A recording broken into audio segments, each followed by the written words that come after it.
수험생 여러분 안녕하십니까? 부동산학 개론의 김하선입니다. 자, 이번 시간도 빈출, 빈칸 넣기 문제 들어가 보도록 하겠습니다. 자, 1번을 보시면 무엇은 주택담보대출 취급 시 담보가치에 대한 대출 지급 가능 금액의 비율을 말한다 그랬는데 벌써 문장을 잘 읽어보시면 담보가치란 말 나오죠. 담보가치에 대한 대출 지급 가능 금액, 즉 대출액의 비율, 담보가치에 대한 대출액의 비율, 이것은 예쁘게 말하면 담보가치 인정 비율이에요. 담보가치 인정 비율인데 이 말을 좀 축약, 좀 단축해서 말씀드리면 그냥 대부 비율이에요. 대부.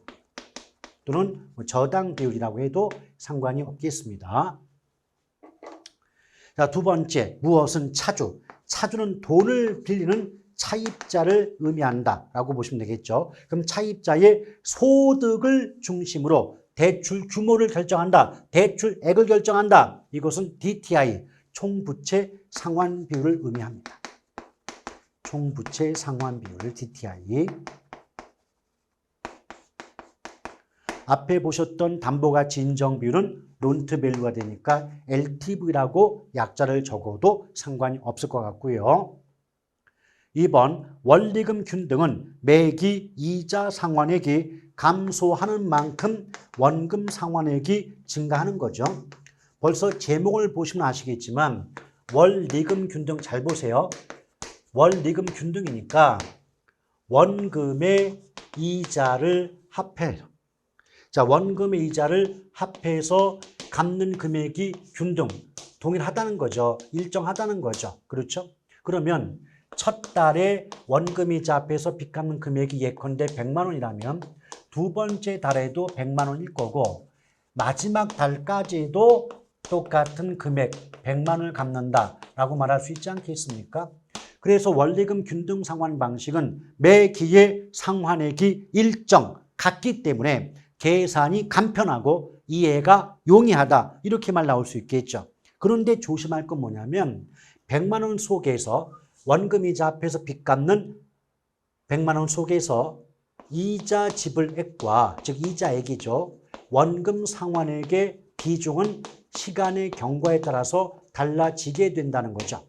극단적인 예로 첫 달에 100만 원 속에 이자가 98만 원이고 원금이 2만 원에 불과하다는 거예요. 그럼 두 번째 달에는 이자가 96만 원이고 원금이 3만 원이다.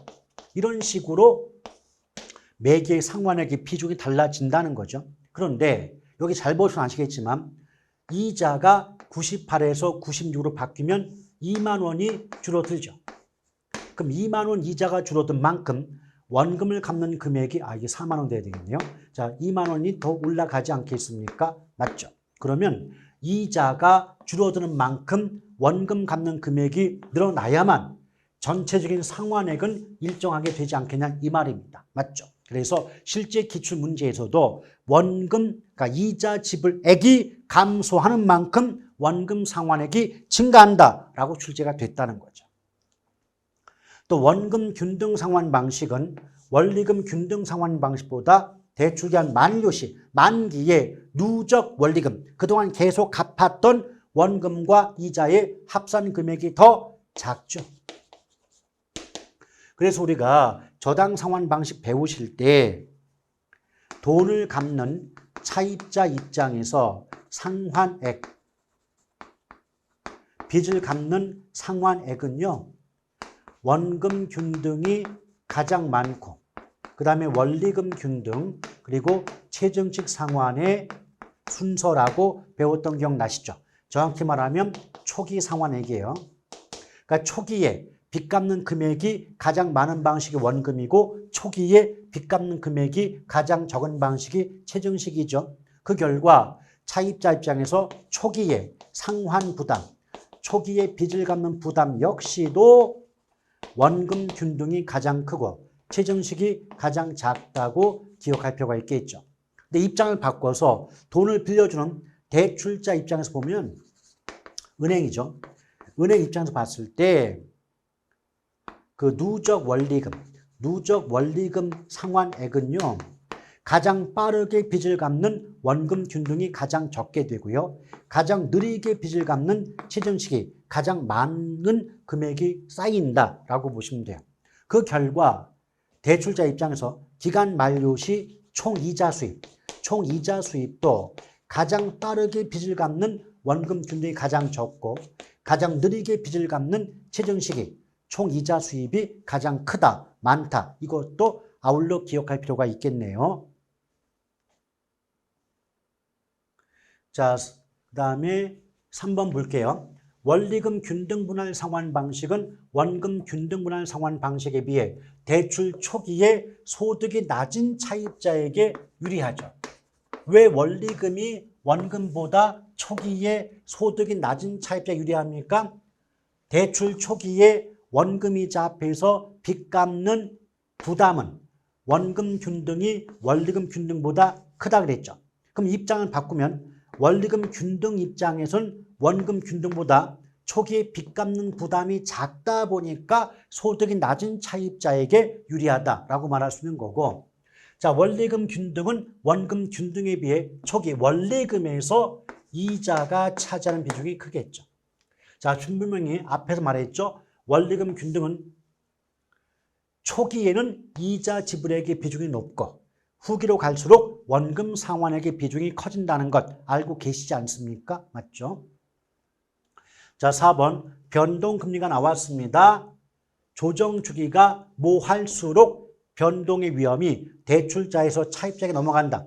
이자의 위험이 대출자에서 차입자에게 신속하게 넘어가려면 이자율의 조정 주기가 짧아야 돼요. 그래서 우리가 배우실 때 변동금리 나왔다. 근데 조정주기 나오면 조정주기가 길다고 나왔을 때 차입자 분리 대출자율이, 조정주기가 짧게 나오면 대출자율이 차입자 분리라고 기억하고 계시지 않습니까? 맞죠? 또 차입자가 돈을 빌려간 차입자가 대출액을 중간에 빚 갚을 때 원금 균등은 원리금 균등보다 잔액이 적게 남아있죠. 왜 잔액이 적게 남아있다?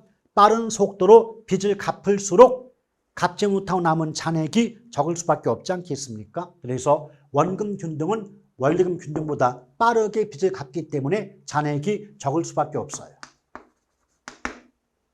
자, 5번 양도성 예금증서 금리가 상승하면 CD가 양도성 예금증서죠. CD 금리를 기준금리로 하는 변동금리도 상승하죠. 자, CD 금리가 올랐죠. 그럼 CD 금리를 기준금리로 하는 변동금리도 당연히 오를 수밖에 없는 거죠. 또 대출 시점은 대출 당시죠. 돈을 빌리는 당시에 고정금리는 변동금리보다 금리 자체가 높아요. 왜? 말 그대로 고정금리는 한 번 금리가 결정되면 중간에 금리 못 바꿀 거 아닙니까? 그러니 처음부터 금리를 높게 설정할 수밖에 없죠. 근데 뒤집어서 변동금리는 처음에 금리를 낮게 책정한다 할지라도 중간에 시장 상황에 변동이 발생하면 그때 가서 금리를 높일 수 있기 때문에 처음부터 금리를 높게 설정할 이유가 없는 겁니다. 자, 6번 볼게요. 6번. 시장 이자율이 약정 이자율보다 낮아진다 그랬죠. 근데 이거 공부할 때 어떻게 외우라고 했어요?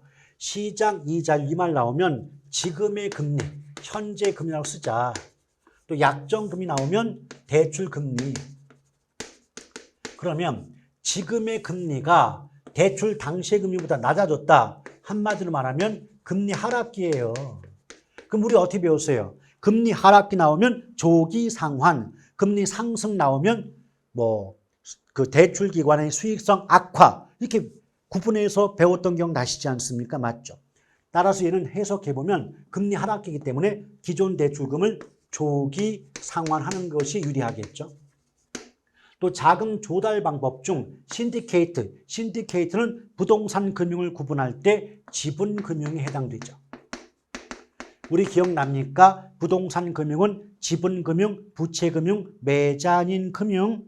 지분 금융은 주식 등을 발행하여 자기 자본을 조달하고 수익의 배당이 목적 있는 경우가 지분 금융이죠. 종류는 신조, 리증펀, 신디케이트, 조인트 벤처, 리츠. 리츠가 부동산 투자 회사입니다. 또 부동산 펀드, 공모에 의한 증자 이런 것들은 지분금융에 속합니다.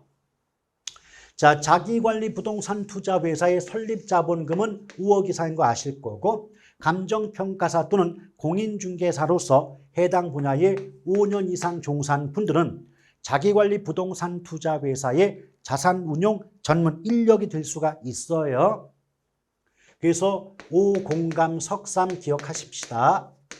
5공감 석삼, 공인중개사, 감정평가사는 5년 이상, 석삼, 석사학위 이상은 3년 이상입니다. 5공감 석삼. 8번 자기관리 부동산 투자 회사는 설립 등기일로부터 10일 이내에 대통령령으로 정하는 바에 따라 설립 보고서를 작성하고 국토교통부 장관에게 제출해야 됩니다. 자, 9번 볼게요. 유동화 자산의 양도. 이건 이제 자산 유동화에 관한 법률의 규정입니다. 법 규정이라서 그대로 기억하셔야 돼요. 유동화 자산의 양도는 매매 또는 교환에 의하며 유동화 전문 회사는 주식회사 또는 유한회사로 한다게 이 규정이 현재 법 규정입니다. 현재 법 규정. 주식회사 또는 유한회사로 한다는 게 현행 법률 규정이에요. 10번. 자, 프로젝트 금융 PF 나왔죠. 우리가 PF 배울 때 자금의 관리가 나오면 무조건 에스크로우가 나온다고 했던 거 기억나죠? 에스크로우, 다른 말로 결제 수탁 계정 또는 다른 말로 위탁 관리 계좌. 줄여서 관리자 빼고 위탁 계좌라고 해도 상관없습니다. 또 PF는 기본적인 성격이 사업주의 채무 변제 어떤 요구를 할 수가 없기 때문에 비소구금융 원칙이나 현실적으로 제한소구금융의 성격을 띠기도 한다. 비소구 또는 제한소구금융이다. 몇 번씩 반복했던 기억 나시죠? 이렇게 해서 10번까지 문제를 풀어봤고요. 자, 이번 시간도 고생 많으셨고 다음 주에 다시 뵙도록 하겠습니다. 고생 많으셨습니다. 고맙습니다.